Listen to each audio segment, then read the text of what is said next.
Halo, selamat datang di channel Ruang Taktik. Di video kali ini, kita akan analisis semifinal UCL antara Arsenal versus PSG.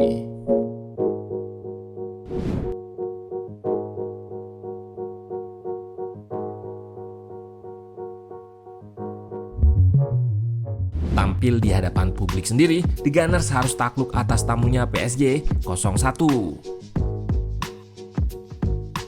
Laga ini berjalan menarik lantaran dua tim tidak bermain menunggu atau pasif. Dari statistik, tercatat possession atau penguasaan bola kedua tim berimbang.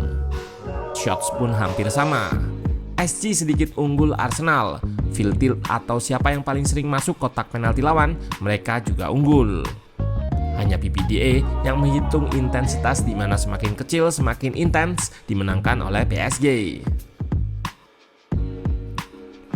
Ini menunjukkan meski unggul di menit awal tidak membuat PSG bermain reaktif atau menunggu. Bahkan terlihat presnya masih intens di menit ke-80-an. Dembele jadi pahlawan berkat roll false nine dan satu golnya datang dari lini kedua tanpa kawalan. Selain itu, Donnarumma juga banyak melakukan save krusial. Total nilai tembakan Arsenal yang dimentahkannya sebesar 1,23 atau setara dengan 1 gol. Nah, penasaran dengan jalannya laga dari segi taktikal? Let's go, kita bahas sama-sama.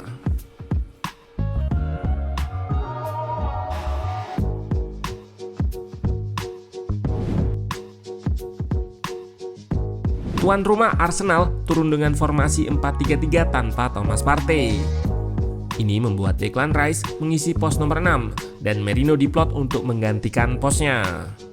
Trossard sebagai ujung tombak yang diapit Saka dan Martinelli.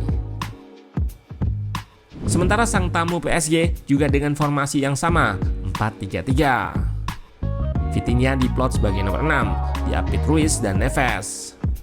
Di lini depan diisi Dembele, Doué serta Kvaratskhelia.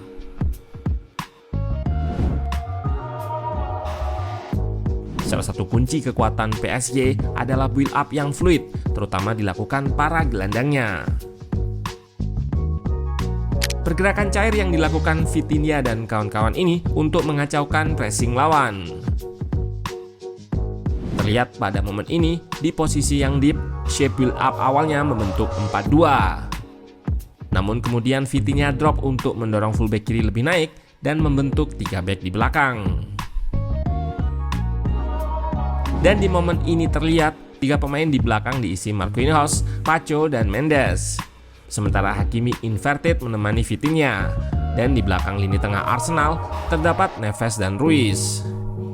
Pemain di belakang lini tengah atau ruang antar lini inilah yang akan dijadikan target progresi oleh PSG. Selain itu, peran Dembele sebagai false nine yang kerap drop untuk mengekspos ruang antar lini juga krusial.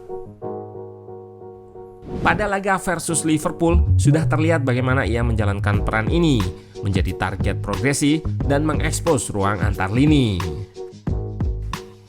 Pada golnya di laga itu, juga terlihat bagaimana rotasi posisi antar gelandang PSG. Vitinha yang berposisi DM atau nomor 6 justru naik. Neves dan Ruiz memancing 2 gelandang Liverpool. Ini membuat Dembele bisa drop dan menerima bola dengan ruang yang cukup terbuka. Ia bisa balik badan dan inisiasi serangan cepat ke kanan. Penetrasi dan cutback Doué menimbulkan kemelut yang diselesaikan oleh Dembele. Situasi yang kurang lebih sama jadi awal gol satu-satunya pada laga ini. Vitinha dan Ruiz mengisi pos lini tengah dan lebih condong di kiri serta memancing gelandang Arsenal naik. Neves naik mengikat Kiwior. Dembele lalu drop ke ruang antar lini tanpa kawalan. Aksi ini kemudian diikuti Ruiz yang naik mengikat Timber sehingga Kvaratskhelia kosong di sayap kiri. Dembele memberikan umpan kepadanya dan yang menarik ia tidak langsung masuk ke dalam kotak penalti, melainkan berada di luar. Sebetulnya Declan Rice sempat melihat, namun ia lebih memilih melakukan double cover kepada Kvaratskhelia. Dembele jadi lepas dan punya banyak ruang. Tanpa banyak sentuhan, ia langsung menembak cutback dari Kvaratskhelia yang menghujam gawang Raya.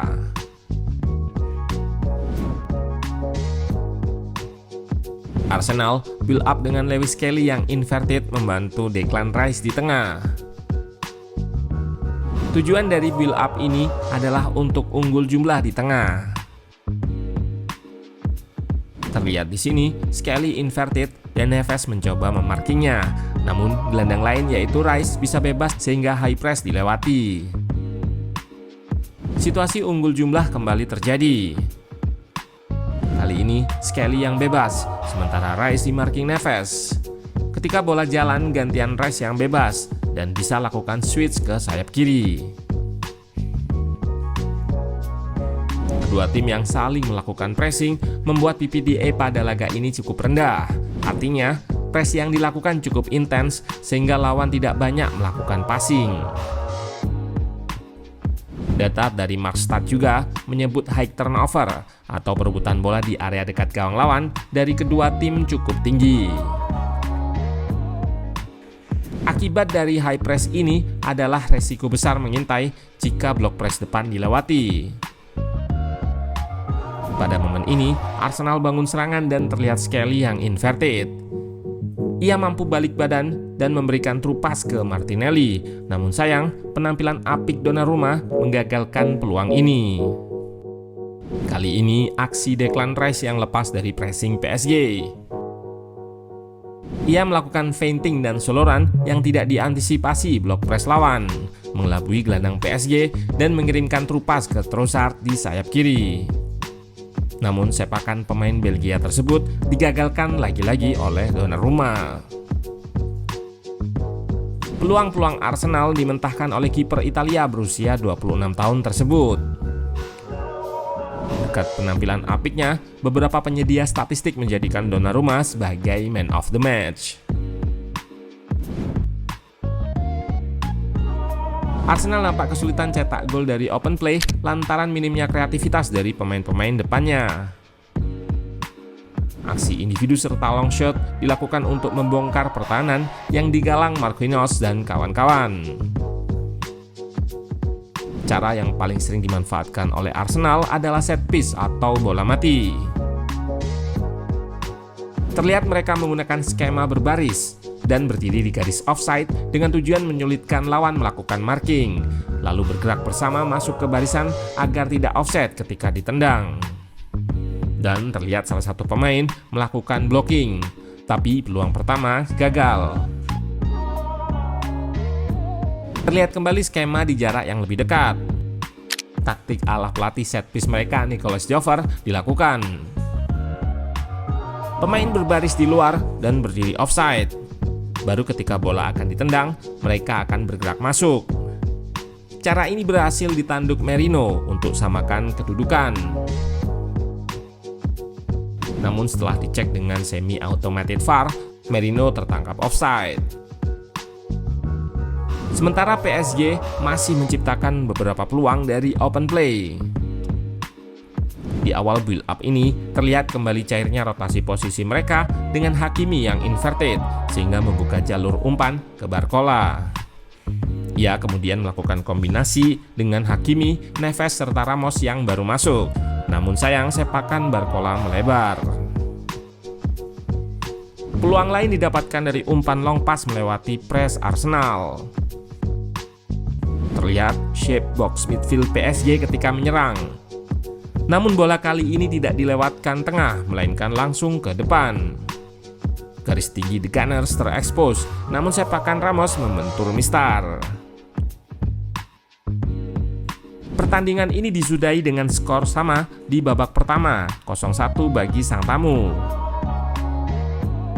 Kans Arsenal masih terbuka di leg kedua nanti, meski harus defisit 1 gol dan bermain di kandang PSG.